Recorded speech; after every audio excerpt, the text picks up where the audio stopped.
Muy bienvenidos al mejor lugar, siempre, donde puede estar un domingo en la mañana. Ha sido bastante movido la entrada, pero ha sido de bastante gozo, de bastante ánimo. Le pedí a Pablo que leyera el texto porque no sé si se te hizo fácil o difícil entenderlo. Difícil. Tiene tela. Entonces, yo no lo voy a leer completo, pero yo sí voy a ir poco a poco. Entonces, hemos titulado Razón, Filosofía y Resurrección. Razón, filosofía y resurrección. Porque no tenemos, y venimos hablando en la culto de oración sobre esto, no tenemos una fe a ciegas, ¿verdad?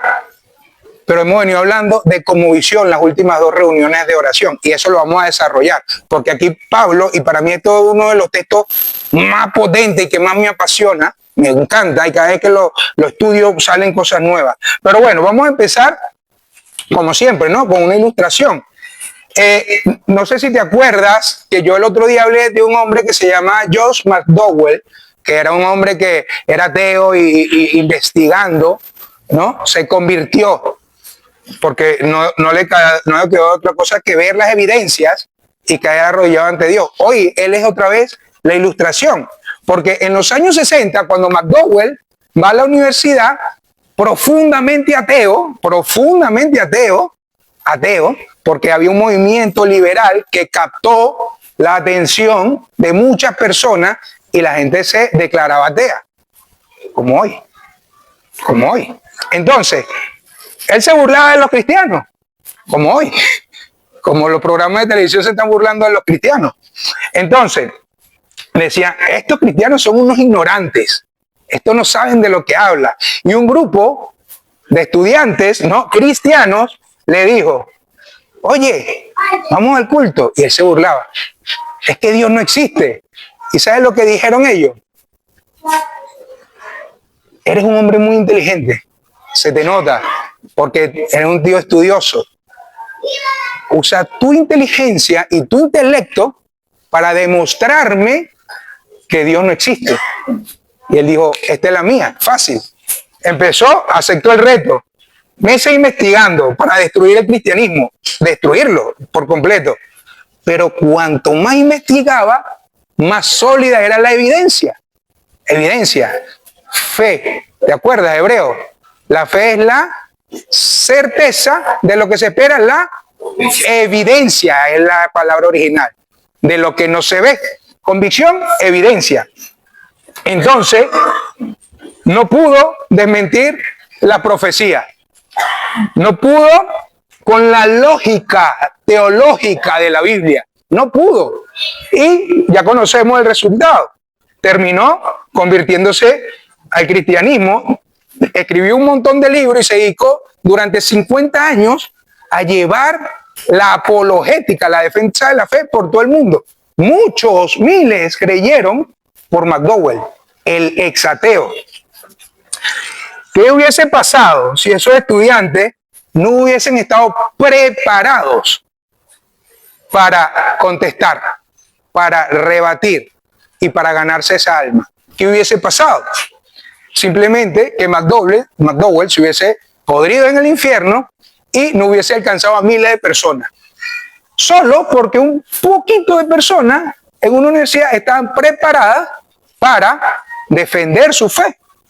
Ahora, hoy en Tenerife estamos rodeados, no solo en Tenerife, en el mundo entero, de McDowells ateos, pero rodeados. Gente inteligente con preguntas buenas que necesitan buenas respuestas. ¿Te la sabes? Mira, la pregunta es, ¿estamos preparados para responder bíblicamente sin usar la Biblia? ¿Estamos preparados? Seminario Europeo de Formación Teológica y Evangelización. Prepárate. Hoy Pablo nos va a enseñar cómo defender la fe, porque predicó el Evangelio y no nombró ni a Jesús ni a la cruz. No lo nombró, pero iban intrínsecos. Y ahora lo vamos a ver en el pasaje. Entonces, vivimos en una sociedad pluralista. ¿Sabes lo que significa pluralista?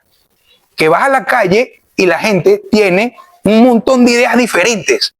Cada quien tiene su propia verdad. Bueno, es que la verdad es objetiva y cada quien tiene su propia verdad. Entonces, hay un pluralismo, pero la verdad no, perdón, la verdad es objetiva, no es plural. No, es objetiva. Es objetiva, no subjetiva, exactamente. Entonces, ya declarar que no hay una verdad objetiva, estás declarando algo objetivo. Y se rebate a sí mismo la afirmación que dice. Entonces, cuando salimos a evangelizar, Gaby y yo tenemos 6 años en la calle evangelizando, desde que empezamos el seminario, ¿no? Y por eso ella decía, es muy importante, porque la primera vez que salió se consiguió con unos científicos y le dieron una paliza a Gaby. Por desgracia, ojalá se lo consiguiera hoy. No por la paliza que Gaby le va a dar, sino para ganárselo para Cristo realmente. Entonces, y están influenciados por ideologías, por filosofías, pensamientos, ¿no? Por filosofías, formas de pensar que niegan y desconocen al Dios verdadero. Niegan a Jesús, niegan al Dios. Entonces, pero desde lo más pequeñito hasta lo más anciano, eso está pasando en la sociedad. Entonces, una sociedad donde la iglesia, desgraciadamente, también está siendo influenciada por esa filosofía. Feminismo. ¡Wow! Feminismo extremo dentro de la iglesia. Iglesias están casando personas homosexuales. Están influenciados. Entonces, podemos ver que muchos están distraídos con su filosofía de vida. ¿Cómo? Predicando coaching. Vamos, esfuérzate, tú puedes. Tú puedes, no puedes nada sin Cristo, dice. Tú no puedes nada sin Jesús. No puedes. Motivación, prosperidad, crecimiento personal sin Dios. Eso es imposible. Vas a terminar deprimido realmente. Entonces, ¿cuáles son los resultados? Personas que no conocen a Dios. No conocen la Escritura y no conocen ni siquiera la creación. Pero cuando nos preparamos y sabemos quién es Dios, entonces sabemos quiénes somos nosotros y quiénes no somos también. Pero para eso tenemos que conocer al Dios verdadero. Entonces, ese Dios te está llamando a capacitarte para que potencies tu vida, para que potencies tu llamado, porque te ha dado un ministerio que quizás no lo conoces, pero tienes que potenciarlo a través de la preparación. Si nos aislamos, entonces, ¿qué pasa? No hay crecimiento, nos dejamos influenciar y no tenemos una relación con el Dios verdadero. Entonces, la pregunta es, ¿cuál es tu cosmovisión? Y lo voy a definir más adelante, ¿qué es cosmovisión? ¿O cuál es tu filosofía de vida? ¿Cómo piensas? ¿Cómo ves tú la vida? ¿Cómo la ves como cristiano? ¿Cómo la ve el mundo o como la Biblia manda que lo veas? ¿Cómo la ves? Quizás estás hoy aquí sentado y estás viendo a Dios como lo ven los de afuera. Puede pasar, pero para eso estamos aquí y para eso hay un seminario que también te quiere enseñar. Entonces, hoy el apóstol Pablo nos va a enseñar cómo podemos dar a conocer al Dios verdadero, al Dios no conocido en la calle. Y vamos a estar allí en el libro de Hechos, capítulo 17, del 16 al 34. Yo voy a poner los versículos, pero síguelo en tu Biblia. Por favor, síguelo en tu Biblia. Entonces, ¿qué está pasando aquí? Pablo viene de Berea, viene de otro pueblo, ¿no? ¿Con quién viene? Viene solo, porque él estaba en Berea y los de Berea eran, vamos a decir, es verdad lo que Pablo está diciendo. Y agarraron las escrituras, el Antiguo Testamento, la Biblia, y corroboraron lo que estaba diciendo con la palabra. Oye, sí, es verdad. Pero había gente que estaba en contra del cristianismo y fueron a buscar a Pablo para matarlo. ¿Y qué pasó? La iglesia lo cogió, lo montó en un barco y lo mandó a Atenas, solo. Y él llega a Atenas solo, imagínate. Vengo de predicar, se convierte un montón de gente, pero me están persiguiendo a matarme. Llego aquí a Atenas solo. Entonces estaba esperando a Silas y a Timoteo, sus discípulos, otros pastores, ¿no? Entonces, ¿cómo era Atenas? Escucha cómo era Atenas. Atenas era una ciudad impresionante, hermosa, era bella, era el centro del Imperio Romano, era considerado como uno de los centros culturales del imperio, pero no solo culturales, también era conocida como el gran centro de la filosofía. ¿Qué significa filosofía? Filos es amor, amor a la sabiduría.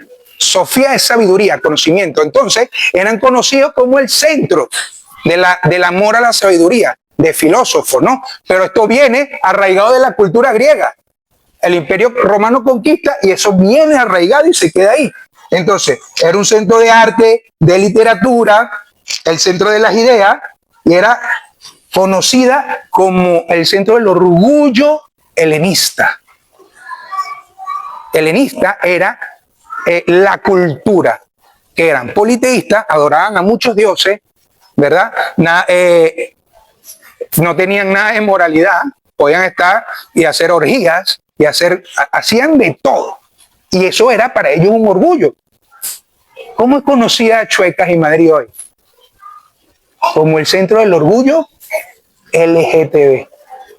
Entonces, lo que te estoy intentando mostrar es que no hay diferencia de hace 2000 años a hoy. Ninguna. No hay ninguna diferencia. Entonces, y voy a poner un video que dura 10 segundos y esto no va de política.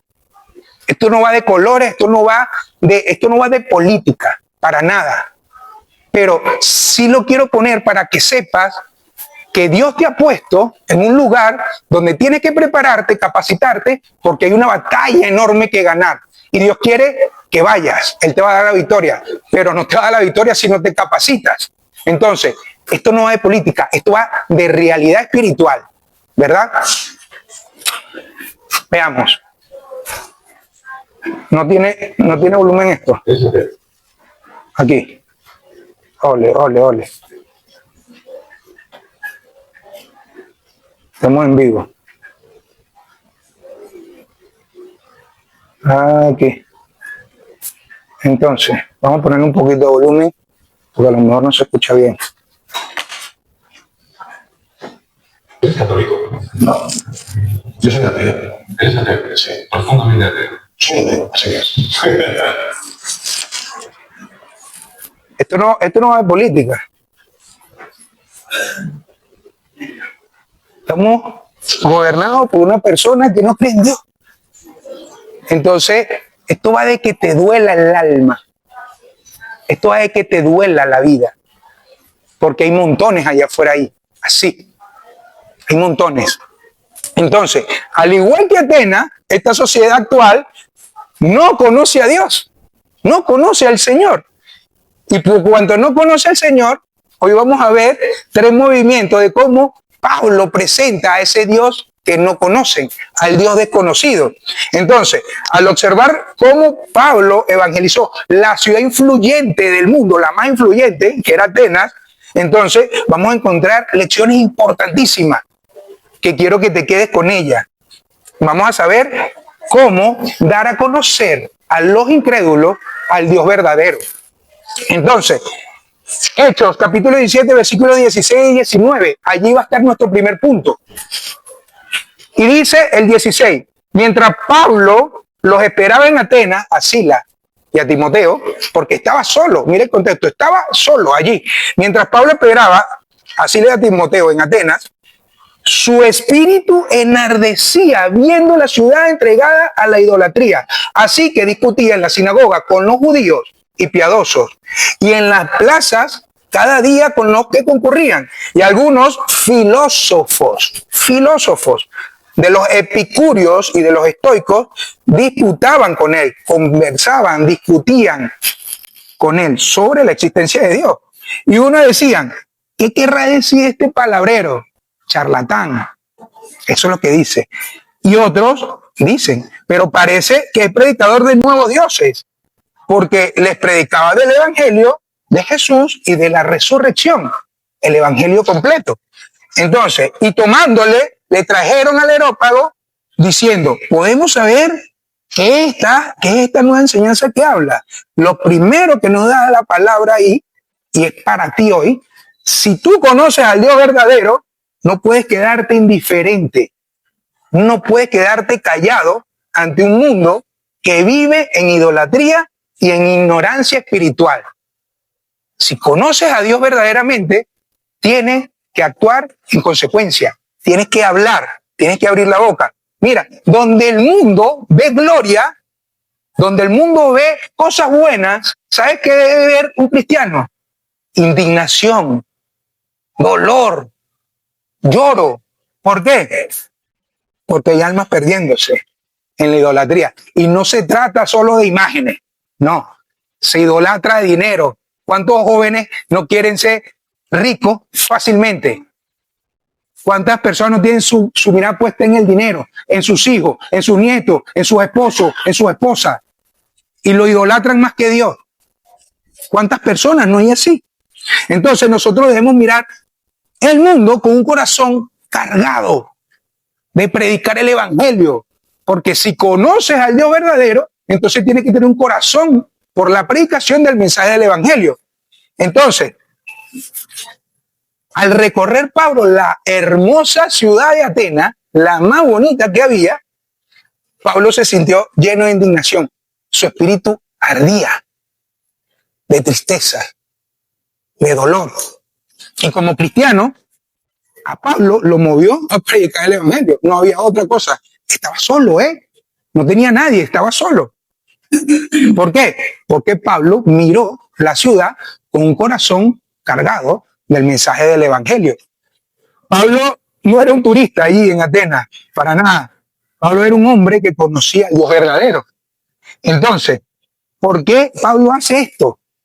Y vamos a ver en la escritura cómo Pablo muestra la forma como vivía y pensaba, porque Pablo tenía una cosmovisión bíblica.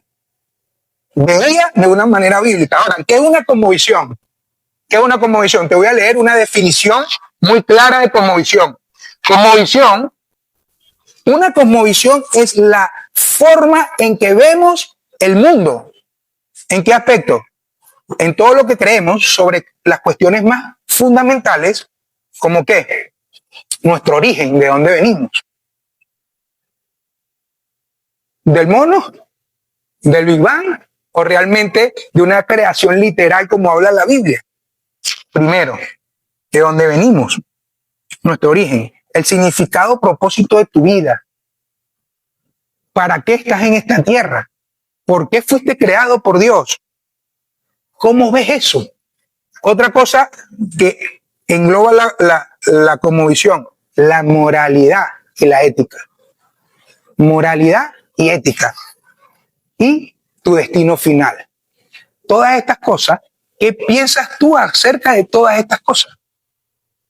Y eso, como piensas, se llama cosmovisión. Pero Pablo tenía una cosmovisión bíblica, no propia. Entonces, allá afuera hay mucha gente con cosmovisiones propias, porque no conocen al Dios verdadero. Entonces, cuando una persona se convierte verdaderamente a Cristo, la forma en que esa persona piensa en todos estos aspectos cambia. Cambia. Totalmente cambia. ¿Por qué? Porque conoce al Dios verdadero. Punto. Entonces, como cristianos, disfrutamos de muchas cosas que disfrutan la gente que no conoce a Dios. ¿Sí o no? ¿Verdad que sí? Por ejemplo, a la gente le gusta ir a la playa. Y a nosotros también. Pero, por lo menos, yo me paro frente al mar y no voy a pensar igual que uno que no conoce a Dios. ¿Sabes qué siempre viene a mi mente cuando me paro siempre frente al mar? Salmo 95.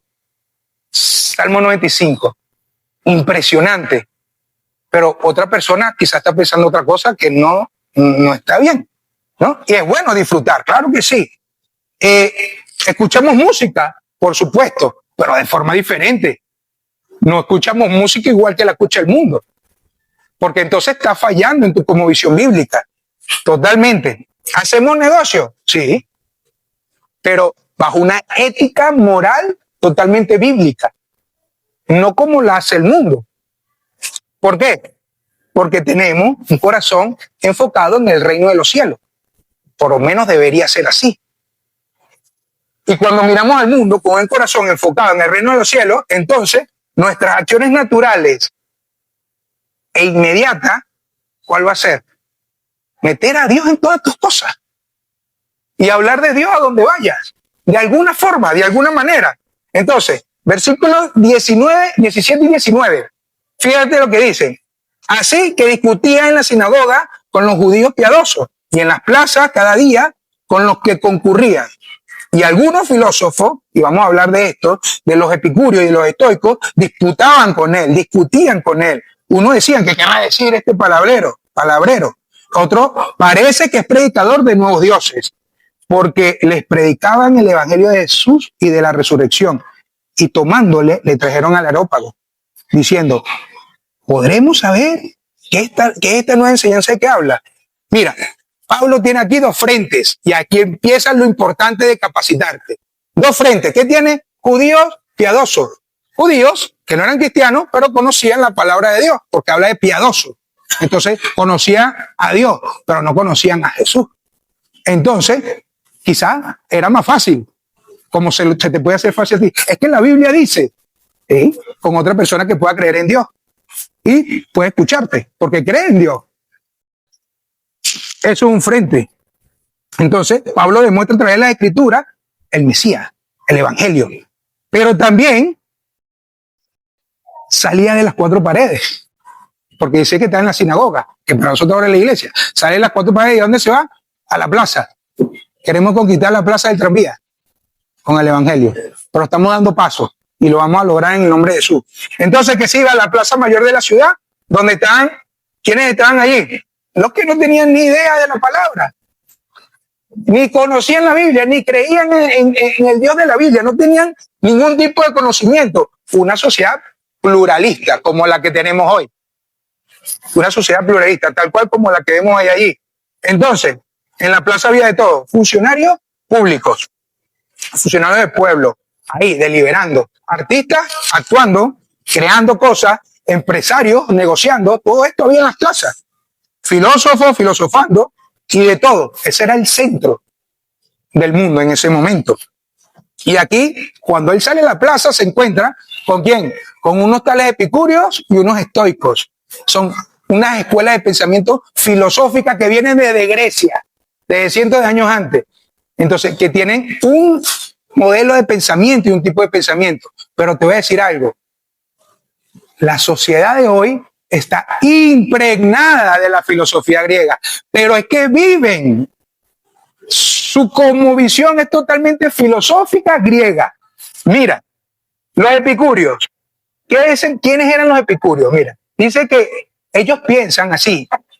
Piensan. Dicen que el fin último del hombre era el placer y la felicidad. Los epicúreos, su vida es buscar placer y ser felices. ¿Hay o no hay epicúreos hoy en día? Que buscan placer y felicidad. Ahora, este placer, creían ellos que lo lograban evitando dolor, haciendo cosas buenas. El karma, cuidado con el karma, porque te necesito ser feliz. Porque cuidado, porque tengo que hacerlo bien, porque si no en mi próxima vida, reencarnación, me va a pasar cosas. Eso es lo que pensaban. De eso está lleno la gente allá afuera, lleno. Entonces, el temor a la muerte era algo muy, muy valioso para ellos, porque le temían. Cuando le temen a la muerte. Pero Pablo decía, el morir es ganancia. ¿Ve cómo cambia la filosofía? Entonces, creían que si los dioses existían, no participaban en los eventos humanos. ¿Qué crees tú? ¿Quién dice eso hoy? ¿Quién dice eso hoy? Los agnósticos. Los agnósticos dicen, bueno, si existe un Dios, no se puede conocer sobre ese Dios. Y se rebaten ellos mismos. Porque ¿cómo sabes que no se puede conocer? Si sabes que no se puede conocer, ya sabes algo. ¿Entiendes? Filosofías absurdas. ¿Quiénes son los estoicos? Panteístas. Una nueva palabra. Ellas eran panteístas. Hoy, ¿qué dicen los panteístas? Los estoicos. El universo es Dios. Las plantas son Dios. Los animales tienen deidad. Todo es Dios. Eso es lo que dicen. Entonces, en su enfoque, hay personas así. Has visto muchas personas. ¿Ves cómo estamos impregnados de la filosofía griega? Entonces, en su enfoque, creían que tenía un gran propósito. Que un gran propósito dirigía el curso de su vida. El universo, las estrellas, el cosmos. Pero la responsabilidad del hombre era amoldarse, alinearse a todo eso, a que todo era Dios, ¿no? Y a no, oye, no le arranques una hojita a la mata porque le va a doler, es Dios. Sensibilidades absurdas que la Biblia no habla. Hoy se llama coaching, hoy se llaman emprendimiento, empoderamiento, ¿no? Pero empoderamiento sin Dios, empoderamiento humano. Crecimiento personal sin Dios, tú puedes, tú lo vales, cómpratelo porque tú te lo mereces. Eso, filosofía griega. El universo está conspirando a tu favor. ¿Cuándo has escuchado eso? ¿A que sí lo estás escuchando? Mucho, por supuesto, porque estamos impregnados de la filosofía griega. Entonces, eso es lo que está pasando. Epicurio, estoico, placer y autosuficiencia. La gente afuera está llena buscando placer porque son autosuficientes. Entonces, no vivimos situaciones diferentes de lo que está viviendo Pablo aquí. Entonces, por todo esto dice el texto que su espíritu enardecía. Te enardece tu espíritu cuando ves el mundo como está. Pues debería venir a orar porque seamos una iglesia evangelística. Deberíamos orar por el barrio, por Tenerife, por España. Debería, porque eso es lo que dice. Su espíritu se enardecía. Eso nos tiene que pasar a nosotros cuando tenemos una cosmovisión bíblica. Entonces yo pensaba que Pablo era un charlatán, era un loco. Y aún así deciden llevarlo al Areópago. ¿Qué es el Areópago? El Areópago es un lugar como el Parlamento, donde se trataban todas las cosas más importantes, todo lo más importante, cosas religiosas, políticas, de estudios, filosóficas.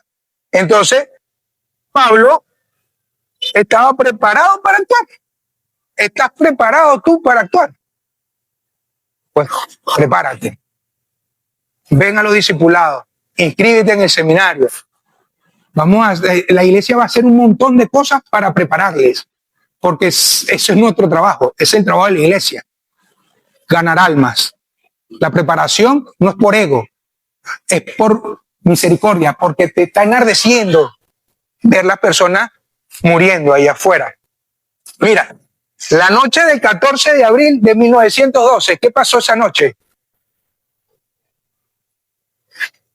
El Titanic se hundía. Los pasajeros corrían desesperados buscando botes salvavidas, desesperados. Y esto es una historia real, ¿eh?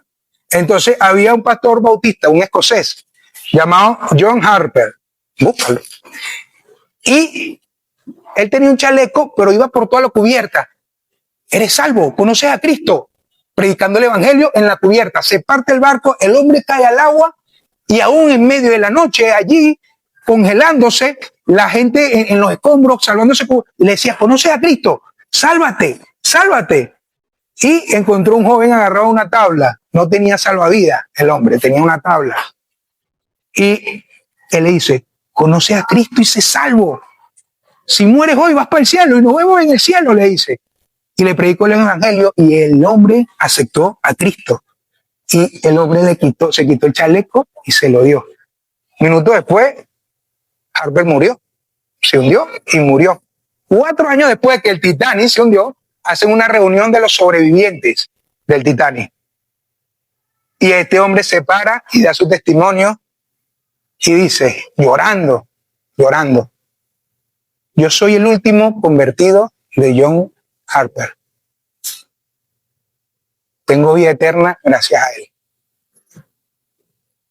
¿Por qué? Donde la gente veía un desastre, él veía un desastre mayor, almas perdidas en el infierno. ¿Por qué? Su espíritu enardecía. Su espíritu enardecía. Entonces, ¿cómo podemos aplicar esto a nuestras vidas? ¿Cuál es la aplicación de este punto? ¿Cuál es la aplicación? Si conoces al Dios verdadero, entonces no puedes quedarte indiferente. ¿Qué tienes que hacer? ¿Cuándo fue la última vez que te sentiste indignado por ver tanta idolatría? No solo a imágenes, ya que ni siquiera esas. A sus cuerpos, a personas, al dinero. La gente perdida en su propia creencia, en sus propias ideas. Eso también es una forma de idolatría. ¿Cuándo fue la última vez que te sentiste indignado por eso? Y no hablo de criticar a la gente, no es de eso, fuera de eso. Hablo de que realmente te duela el vecino, tu familia. ¿Cuándo enardecía tu corazón por alguien que conoce? ¿Cuándo? Entonces, ¿cuál es la aplicación? Debes tener un cristianismo público, no encerrado. Debes tener un cristianismo público. ¿Y qué más? Debes cultivar en tu corazón una conciencia viva y constante, siempre constante, de la obra de Cristo en la cruz, para enfrentarnos con amor a los atenienses de nuestra vida. Tú sabes lo que significa la cruz para ti, de verdad. Entonces tu espíritu tiene que arder si has entendido el evangelio. Tu plaza es tu trabajo, la guagua, el gimnasio, tu vecino, tu grupo de WhatsApp. Ese es tu Atena. Entonces, ¿cómo podemos dar a conocer al Dios no conocido en esta sociedad? No puedes quedarte indiferente ante el mundo. Eso es lo primero. Lo segundo,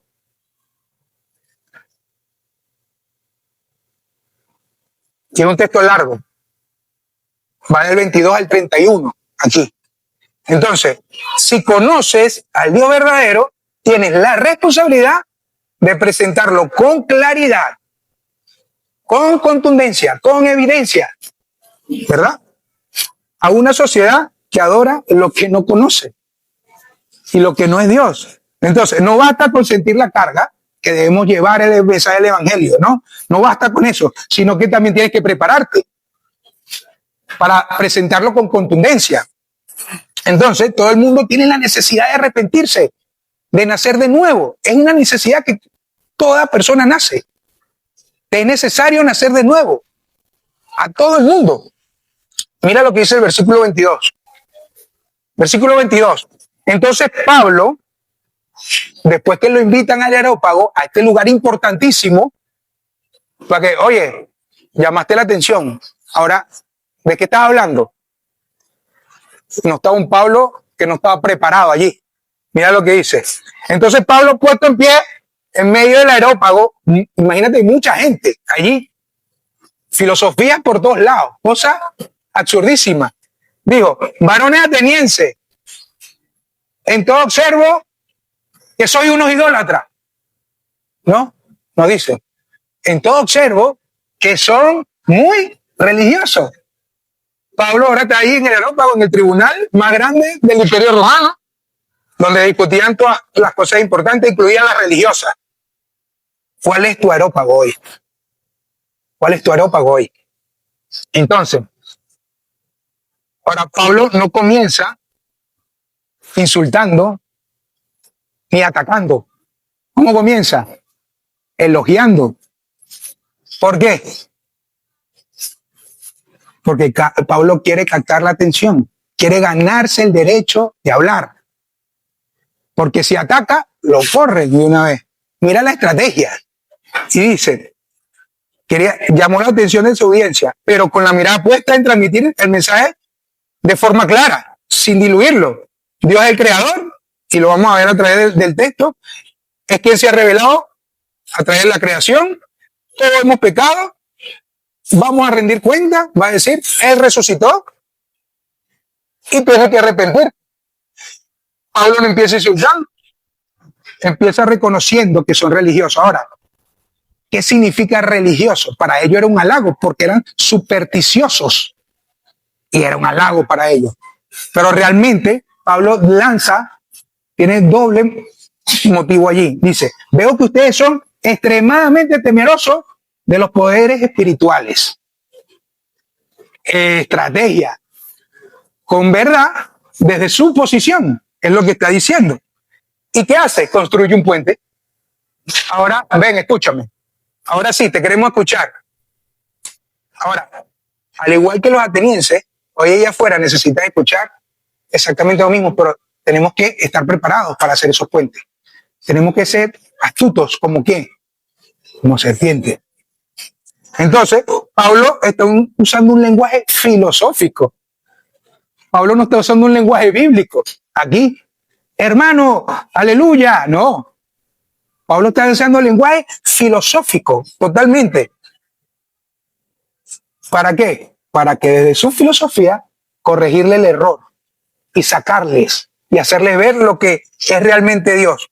Entonces, nosotros cuando salimos a evangelizar, nos damos cuenta que muchos tienen lenguaje filosófico. Agnósticos, son ateos. ¿Cuántos ateos no están conseguidos en la calle, Gaby? Montones. Agnósticos, montones.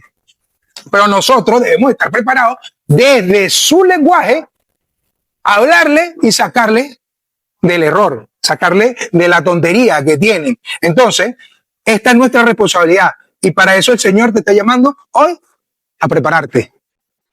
A prepararte. Estás viendo en el mundo donde Dios te ha puesto. Estás viendo. ¿Qué vas a hacer? Versículo 23. Sigue diciendo, porque, hablando Pablo ahí, porque ustedes son muy religiosos. ¿Por qué? Porque pasando y mirando a vuestro santuario, hay también un altar en el cual está la inscripción al Dios no conocido, al que vosotros adoráis, pues sin conocerle es a quien yo os anuncio. ¿Por qué tenían un altar sin nada? Y decía, al Dios desconocido, superstición. Por si acaso no conocemos a ese Dios, entonces no se vaya a molestar y no vaya a atacar. Entonces, por si acaso, ¿cuántas velitas no ha visto que tus abuelitas, tus familiares han prendido por allí? Abajo de los lavamanos. De eso está hablando Pablo. Ahora Pablo pasa a mostrar y a descubrir a ese Dios que ellos no conocen. ¿Cómo lo dice? Versículo 24. Y está contundente. Él es quien hizo el mundo. Y me voy a parar aquí en mundo. Lo que traduce mundo aquí es cosmos. Cosmos. Por eso es cosmovisión. Como Dios lo creó. Entonces, cosmos significa mundo creado de forma ordenada y madura. Eso es lo que realmente significa la palabra griega cosmos. Mundo creado por Dios de forma ordenada y madura. ¡Pum! Cae la teoría de la evolución desde la escritura original. Forma ordenada y madura. Y todas, sigue diciendo, y todas las cosas que en él hay, él también es Señor del cielo y de la tierra. El tema es que Dios se ha revelado a través de la creación. Se ha revelado. Entonces, todos allí afuera pueden conocer a Dios. ¿Sí o no? Porque Él se ha revelado. Paco predicó el Salmo 19 hace un par de meses. Puedes ir a YouTube y lo ves. Y habla de esto. Habla de esto, de la creación. Ahora, fíjate la cosmovisión de Pablo. Vamos a Romanos, capítulo 1, versículos 19 y 20. En otra carta escrita después, pero Pablo sigue con la misma cosmovisión. Dice, porque lo que de Dios se conoce, se conoce Dios. Es manifiesto, pues Dios se lo manifestó, se ha revelado. Porque las cosas invisibles, ¿qué cosas? Su eterno poder y su deidad. Son invisibles para nosotros, pero se han hecho manifiestas. Su eterno poder y deidad se hacen claramente visibles desde la creación del mundo. O sea, desde todo lo que existe, de lo creado, siendo entendidas por medio de las cosas hechas, de modo que no tienen excusa. Nada más una persona con salir, ver el cielo, las nubes, el sol, ya Dios le va a decir, oye, si no creíste en mí, no tienes excusa. Ahí está. ¿Quién lo hizo? ¿Quién lo hizo? Entonces le habla desde la creación a los que no conocían a Dios. ¿Qué está haciendo Pablo? Se llama argumento cosmológico. Está hablando desde la creación, desde la lógica teológica, desde su propia filosofía, desde su propio poeta. Pablo usa lo que hoy se llama apologética. Eso es lo que está haciendo Pablo, usando la apologética, defensa de la fe. Entonces, aunque algunos quieren eliminar la existencia de Dios, porque tú vas al colegio y dices que está en el 2026 de la nueva era, no después de Cristo. Muchos colegios están hablando así. Desde los niños ya le están metiendo eso. Y que viene de una evolución. Quieren eliminar. Pero ¿sabe qué? No tienen excusa. Yo voy a decir, no tienen excusa. Entonces, por lo tanto, nosotros debemos tener un sentido de lo absoluto. Ahora, ¿qué es lo absoluto? Esto, de lo cerrado. De lo que no admite discusión. Y cuando vas a hablar de Dios, sin esto, tienes que tener un sentido de lo absoluto, de lo cerrado. No tienes que tener, que sea un sartén sin mango, que no tengan por dónde cogerte, porque Dios es así, Dios es absoluto. Versículo 25. Versículo 25. Dice, ni es honrado por mano de hombre como si necesitara algo, pues Él es quien da a todos vida y aliento y todas las cosas. ¿Quién le da la vida a la persona? ¿El Big Bang? No. Dios no necesita nada de nosotros, eso es lo que está diciendo. Dios no es honrado por mano de hombre, no necesita nada ni tuyo ni mío, no necesita nada de Él, de nosotros. Pero vivimos en un mundo donde la autosuficiencia, las posesiones materiales, es el todo y el fin último. Filosofía griega. Pero la verdad es que somos seres que dependemos de Dios. Si tú mueres, tú no eres autosuficiente, tú no eres necesario realmente. Si tú mueres, si yo muero, el mundo sigue dando vuelta. ¿Sí o no? El mundo sigue. Entonces, ¿qué tan valioso eres entonces?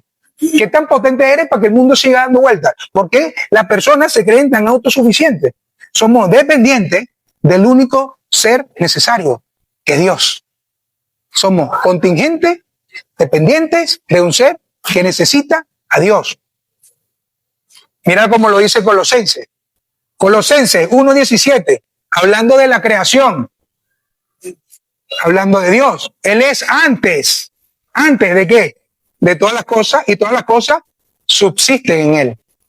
Todo, hasta el latido de tu corazón, está bajo el gobierno de Dios, bajo la autoridad de Dios, bajo el poder de Dios. El único ser autosuficiente, entonces, ¿quién es? Dios. Ni tú, ni lo que están allá afuera. Entonces, esto nos debe ¿a qué? A humillarnos delante del Padre constantemente. Vive humillado delante de Dios. Vive así. Pero también nos hace tener una esperanza de vida eterna, porque lo que Él ha dicho lo va a cumplir. Y el versículo 26 dice, y de una sangre ha hecho todo el linaje de los hombres, para que habiten sobre la faz de la tierra. Y le ha prefijado orden, los tiempos y los límites de las habitaciones. Fíjate algo, de una sola sangre ha hecho todo el linaje de los hombres. ¿De qué sangre? De Adán. De Adán hizo todas las razas. Ahora, hay algo que la sociedad está usando y está levantando bandera, que se llama racismo y xenofobia. Y están alcanzando gente con su ideología de racismo y xenofobia. Pero ¿quiénes son los que tienen que tratar el racismo? ¿Ellos o la iglesia? Nosotros tenemos la verdad. Está diciendo, de una sangre ha hecho todo el linaje de los hombres. De una sangre, y nosotros no estamos haciendo nada. Entonces, ellos están tratando la xenofobia y el racismo desde su filosofía.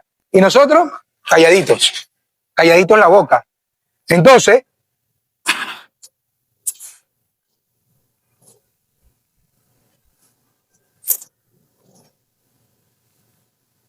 tenemos que actuar.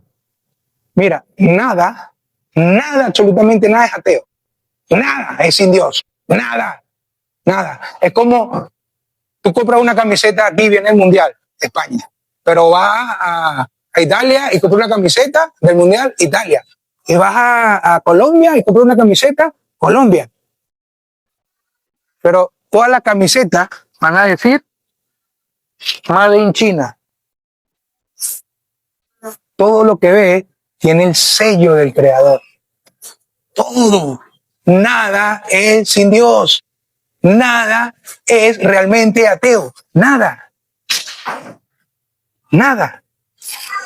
Y cerrando este punto, versículo 27 al 29 dice, para que busquen a Dios y si en alguna manera, palpando, pueden hallarle, aunque ciertamente no está lejos de cada uno de nosotros, porque en Él vivimos, otra vez, nos movemos y somos, como algunos de vuestros propios poetas, sigue hablando desde su lenguaje.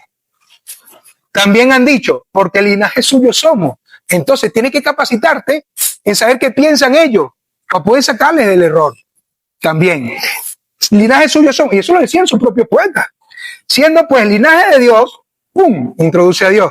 Siendo pues el linaje de Dios, no debemos pensar que la divinidad sea semejante a oro o plata o piedra o escultura de arte, de imaginación de hombre. Entonces esto habla de las imágenes, sí, pero también del Dios, el oro, de la plata. Ese es el Dios para el mundo. Y está hablando, Dios no se compara, Él es el dueño de eso.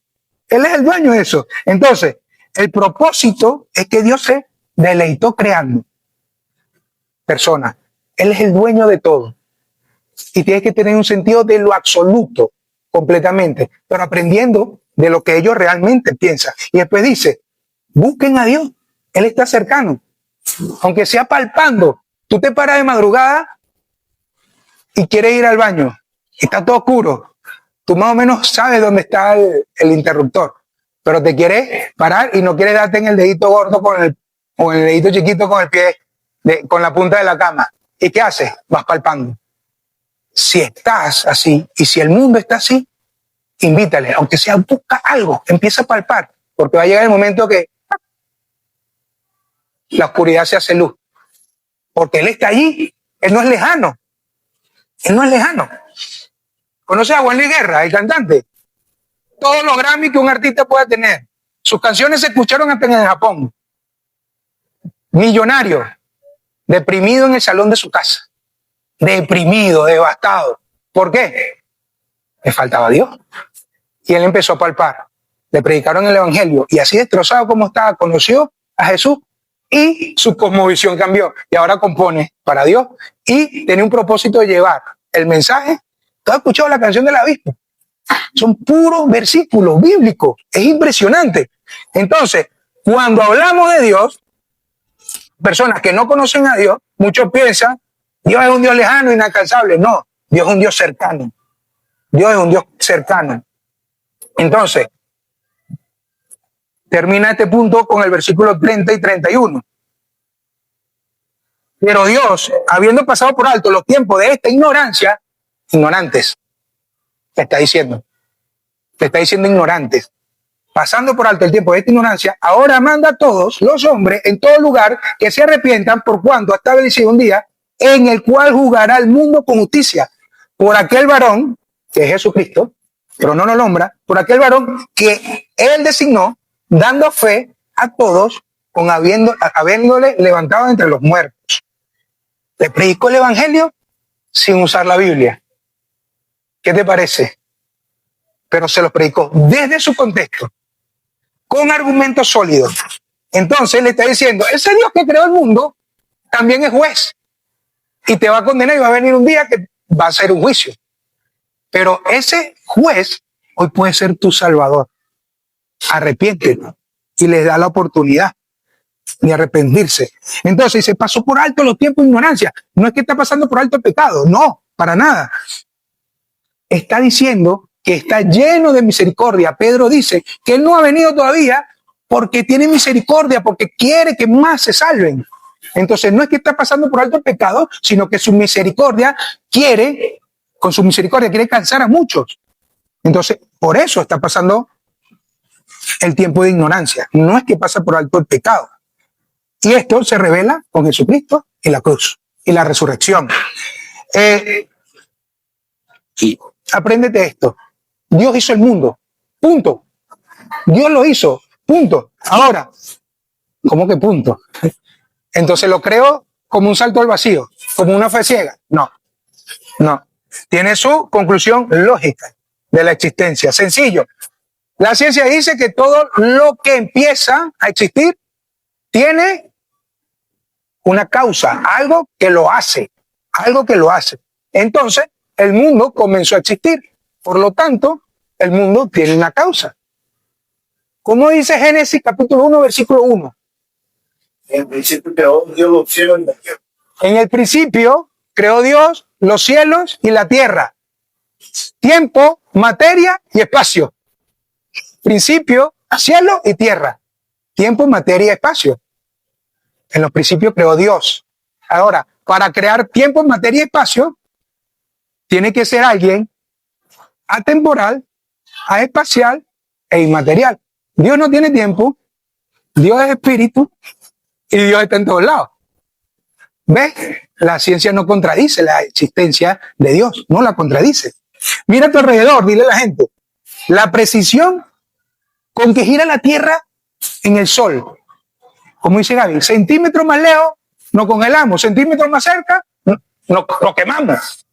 Eso lo dice la ciencia, pero hay una precisión en la creación para que eso no pase. Fíjate, en los humanos, ¿dónde ves tu evolución allí? ¿Dónde ves evolución? Mira, precisión, orden, ingeniería, propósito. ¿Dónde ves ahí evolución? ¿Cómo se crea eso de la nada? Como Darwin. Imposible, imposible. Fíjate, ácido desoxirribonucleico, ADN. Cada célula contiene un manual completo para construir, operar y reproducir el ser vivo. La ciencia no puede reproducir seres vivos. No puede. Es impresionante. Mira, el ADN contiene más información que cualquier programa informático jamás creado por el hombre. ¿Ves cómo podemos sacar a la gente de la ignorancia y del error? Con tan solo prepararnos, con tan solo ponerlo para lo que Dios nos manda hacer. Entonces, ¿cómo aplicas esto a tu vida hoy?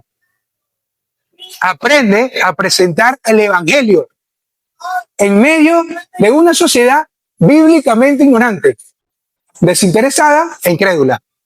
Aprende, porque Dios te está mandando a vivir en este tiempo. Y para vivir en este tiempo y ser quien Dios quiere que tú seas, tienes que aprender a predicar el evangelio en medio de una sociedad bíblicamente ignorante. Eso es lo que Dios quiere. Y último punto, y nos vamos. Si conoces al Dios verdadero, ¿conoces al Dios verdadero? ¿Lo conoces? Entonces, mide tu fidelidad por tu obediencia de proclamar el evangelio, no por los resultados visibles. Termina Pablo allí de predicar y mira lo que dice. Pero cuando oyeron de la resurrección de los muertos, ¿qué hicieron? Unos se burlaron. ¿Cuántos se han burlado cuando le prediqué la resurrección allá afuera, Paco? Montones. Otros decían, ya te oiremos otro día, otra vez. Y así que Pablo salió en medio de ellos. Pero ¿qué pasó? Más algunos creyeron, juntándose con él, entre los cuales estaba Dionisio, el Areopagita, y una mujer llamada Mari, y otros con ellos. Así empezó la iglesia en Atenas, a través de la apologética, y llegó a ser una iglesia grande. Así empezó la iglesia en Atenas. Entonces, que nuestra motivación sea sembrar la semilla del evangelio. Nada más. ¿Con qué? Con fidelidad, con obediencia.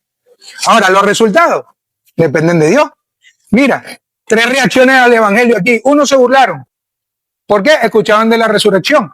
¿Cuántos no se han burlado? Ahí afuera. Gente se ríe. Como si estuviéramos locos. ¿Qué le pasa a este loco? Otros postergaron. Conocen a Dios, ¿saben? No lo conocen para que sea su salvador. Pero saben que existe Dios. Pero ya te oiremos otra vez. Y esta es la respuesta más peligrosa, porque no lo estás negando de golpe. No lo estás negando, pero no es un no, es un ahora no. Porque la persona siente algo, siente que necesita a Dios. pero no es capaz, le jala más la carne, lo que vive en el mundo, su vida como la tiene, y dice, ahora no, mañana. Pero ¿sabe qué? Mañana puede ser tarde. Quizá ese mañana no llegue para muchos. Por eso es la respuesta más peligrosa. Pero también algunos creen. Dionisio, un alto miembro del Areópago, era un ministro, él creyó. Y Damaris, una mujer con mucho dinero, también, y otros. Y así arrancó la iglesia. Entonces, el evangelismo de Pablo, como el tuyo y el mío, no se puede medir por los resultados. Eso es lo que nos está diciendo. Se mide por cuán fiel eres en prepararte y llevar el mensaje. Se mide por la obediencia y la fidelidad. Por eso se mide, no por los resultados. Los resultados dependen de Dios. Él dice que va añadiendo a su iglesia lo que van siendo salvos. Punto. Ya está. Entonces, al mostrar al Dios que no conoce al mundo actual, nos vamos a encontrar esto. Prepárate. Mira, Geisler, uno de los más grandes apologetas que ha dado el mundo, que ha dado Dios para la iglesia, y ha impactado con muchos libros, él dice, como empecé, hay personas con buenas preguntas que necesitan buenas respuestas. ¿Tienes tú las buenas respuestas? ¿Tienes tú las buenas respuestas? No te desanimes si no las tienes. Anímate a prepararte para eso. Entonces, ¿qué hemos visto? ¿Cómo podemos dar a conocer al Dios desconocido en esta sociedad actual? Si conoces a Dios verdadero, no puedes quedarte callado. Tienes que arder tu alma por esas que se están perdiendo. Si conoces realmente a Dios, entonces tienes la responsabilidad de presentarlo con claridad, con contundencia y con evidencia. Y tu fidelidad no se mide por los resultados, se mide por tu obediencia de proclamar el mensaje del Evangelio. Tenerife no es Atenas geográficamente, no lo es, pero sí vivimos lo mismo que en Atenas. El mundo actual está así. Allá afuera hay personas que no conocen al Dios verdadero buscando sentido para su vida. ¿Por qué hay tanto suicidio? Porque buscan el sentido de su vida donde no lo hay. El sentido es el Dios que te ha creado. Entonces, la pregunta no es si Dios puede. Dios siempre puede. La pregunta es si tú estás dispuesto. ¿Estás dispuesto a capacitarte? ¿Estás dispuesto a discipularte como iglesia? Entonces, inscríbete ya. Hay 25 inscripciones allí que llenar. Si Dios te está llamando a ser parte de su plan, que yo sé que sí, entonces, inscríbete ya. Una persona del otro lado del océano no va a invertir en comprarnos este local porque nosotros somos bonitos. No, va a invertir porque Dios ha puesto en su corazón que aquí hay una potencia evangelística multiplicadora, plantadora de iglesia. La iglesia no es el local. Lo vamos a necesitar. La iglesia somos nosotros. Entonces, manos a la obra. ¿Vale?